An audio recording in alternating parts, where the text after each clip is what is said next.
Faire plus pour ceux qui ont moins. C'est avec ce slogan qu'Emmanuel Macron a présenté son plan anti-pauvreté. Mais que signifie précisément être pauvre en France aujourd'hui? Quel est le niveau de la pauvreté? Son intensité? Pour mesurer le phénomène de pauvreté, il faut d'abord cerner le problème. L'INSEE s'est calé depuis 2008 sur la définition européenne de la pauvreté monétaire, en situant son commencement à 60% du revenu médian, le revenu qui sépare la population en deux.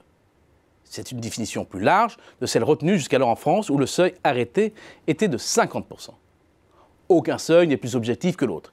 Il s'agit d'une convention statistique. Mais ce choix n'est pas neutre, car ce saut change tout. Dans un cas, pour une personne seule, être pauvre, c'est disposer de 1 026 € de revenus mensuels.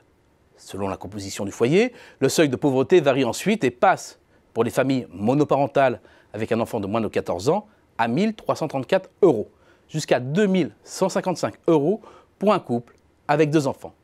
Cela concerne près de 9 millions de personnes en France métropolitaine, soit plus de 14% de la population. Toutefois, à ces niveaux de vie, on perçoit environ le double du RSA. On est donc très loin de la pauvreté ou du public contraint d'avoir recours aux associations caritatives comme les Restos du Cœur. Il y a donc là un amalgame entre population pauvre et catégorie modeste. En resserrant la définition au seuil de 50%, les balises monétaires passent de 855 € pour une personne seule à 1 796 € pour un couple avec 2 enfants. Cela concerne quand même 5 millions de personnes, soit 8% de la population. En tout état de cause, en conservant la même définition dans la durée, cela permet de détecter les évolutions et les points d'inflexion. La tendance ne souffre d'aucune contestation. Avec la grande récession, la pauvreté a augmenté. Au premier seuil de 50%, de 628 000 personnes, au second de 60%, de 824 000. La situation actuelle montre ô combien nous sommes en rupture avec la tendance historique. Bien entendu, il y a une composante démographique car la population française augmente. Il faut donc passer au taux de pauvreté pour mieux appréhender la tendance, c'est-à-dire rapporter le nombre de personnes pauvres à la population totale. La pauvreté a fortement reculé des années 70 jusqu'au début des années 90. La crise du début des années 90 commence avec la guerre du Golfe et dont l'épicentre se situe en 1993 en France, marque une première rupture.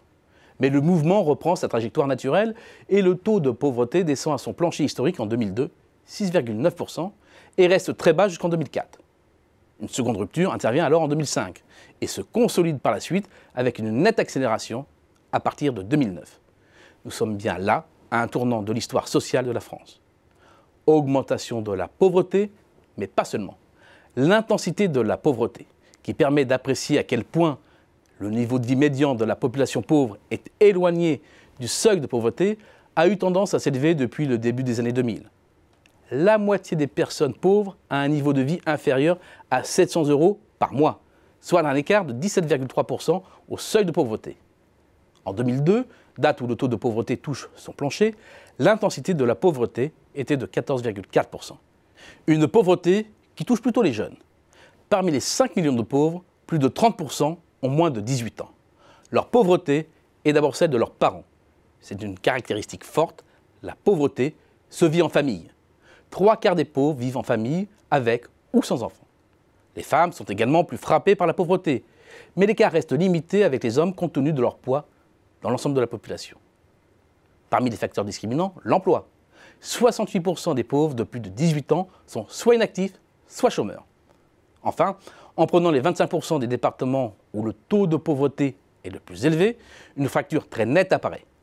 Une partie se concentre au nord, une autre en Île-de-France, dont Paris, ce qui montre l'étendue des inégalités au sein de la capitale et de la région parisienne, et dans le sud-est. Dans un pays comme la France, dont la richesse s'élève à nouveau, avec la reprise, la pauvreté ne cède aucun terrain, signe, s'il en fallait, de la montée des inégalités.